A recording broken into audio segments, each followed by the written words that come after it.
Merci beaucoup. Nous voulons demander aux députés provinciaux de nous donner un gouverneur qui marque la rupture avec la misère avec laquelle s'est habituée la population kwiloise. Nous voulons cette fois ici un candidat, un gouverneur qui n'est pas habitué à la misère, mais qui est fatigué aussi comme nous de vivre dans la misère et qui se disent cette fois nous devons marquer les pas vers le développement. C'est ça dont nous avons besoin.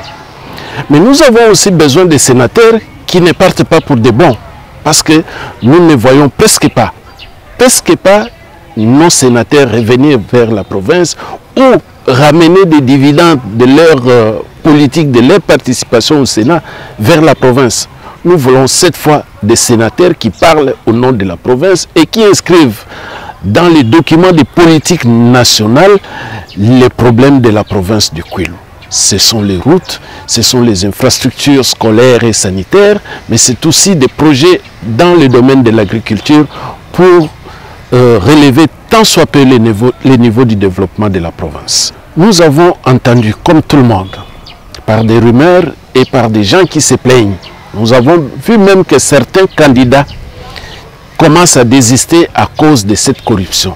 La corruption à ciel ouvert, on ne va cesser d'en parler avec ces élections au second tour.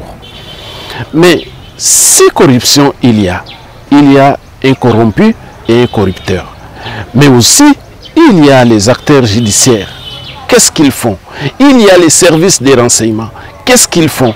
Pourquoi ça doit perpétuer? Pourquoi on doit parler de la corruption au vu et au su de tout le monde comme si c'était une bonne chose, comme si c'était de la valeur? Non, ce sont des antivaleurs. On doit les décrier et on doit les décourager.